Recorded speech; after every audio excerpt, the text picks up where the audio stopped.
আমরা জনসাধারণের পরিদর্শনের জন্য উন্মুক্ত করেছি বাংলাদেশ নৌবাহিনীর কর্মপরিধি সম্পর্কে তাদেরকে জানানোর জন্য। আপনারা জেনে থাকবেন 1971 সালে মুক্তিযুদ্ধ চলাকালীন সময়ে অপারেশন জ্যাকপট পরিচালনার মাধ্যমে হানাদার বাহিনীর 26টি রসদবাহী জাহাজ ডুবিয়ে দেওয়ার মাধ্যমে তাদের লজিস্টিক চেইনকে একদম গুড়িয়ে দেওয়া হয়েছিল। তার পাশাপাশি বানৌজা পদ্মা এবং বানৌজা পলাশ জাহাজ অপারেশন হটপ্যাড পরিচালনা করে, যা আমাদের বিজয়কে আরও ত্বরান্বিত করে।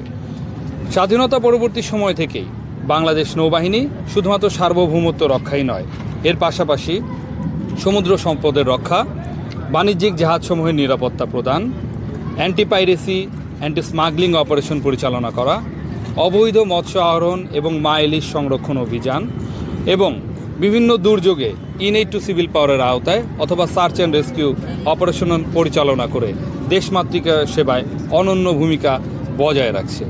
শুধুমাত্র জাতীয় পরিমণ্ডলেই নয়, আন্তর্জাতিক পরিমণ্ডলেও বাংলাদেশ নৌবাহিনী জাতিসংঘ শান্তিরক্ষা মিশনে অংশগ্রহণের মাধ্যমে বাংলাদেশ নৌবাহিনী তথা বাংলাদেশের সম্মান উজ্জ্বল করে চলেছে।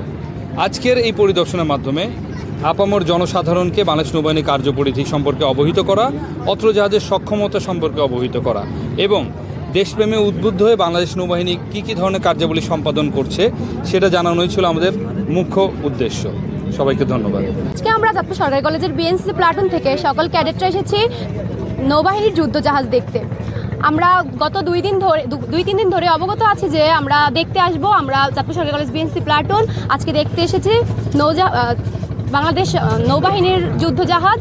তো ভালোই লাগছে আমাদের, আর আমরা দেখলাম ঘুরে সব কিছুই।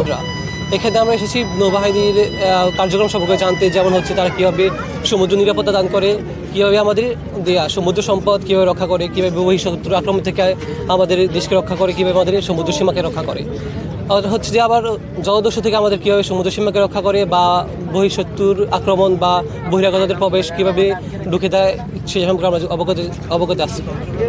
আমি আমার সকল শিক্ষার্থীদেরকে ইনফর্ম করছি যে যখনই সুযোগ পাও এই জাহাজটি দেখে পরিদর্শন করবো। আসলে এখানে অনেক শিক্ষণীয় আছে, বই পড়ে যা শিখবো প্র্যাকটিক্যালি আমরা অনেক কিছু শিখতে পারবো, জানতে পারবো। সেই সুবাদে আমি কিছু শিক্ষার্থী আমাদের বাচ্চাদেরকে নিয়ে আমি জাহাজটা পরিদর্শন করেছি। আসলে এখানে এসে আমার ব্যক্তিগতভাবে আমি যেই জিনিসগুলি জেনেছি সেগুলি আমি আমার শিক্ষা প্রতিষ্ঠানেও আমি শিক্ষার্থীদেরকে অবগত করব। এই অবগত করানোর ফলে দেশ তথা জাতির উন্নয়নের জন্য শিক্ষার্থীরা অনেক অবদান রাখবে। কিভাবে নৌবাহিনী দেশের এই নদীপথে অতন্ত্র প্রহরীর মতো কাজ করে সেই শিক্ষার লক্ষ্যে আমি এখানে এসেছি, যাতে আমার প্রতিষ্ঠানও যে আমি এই তথ্যগুলি সম্প্রচার করতে পারি।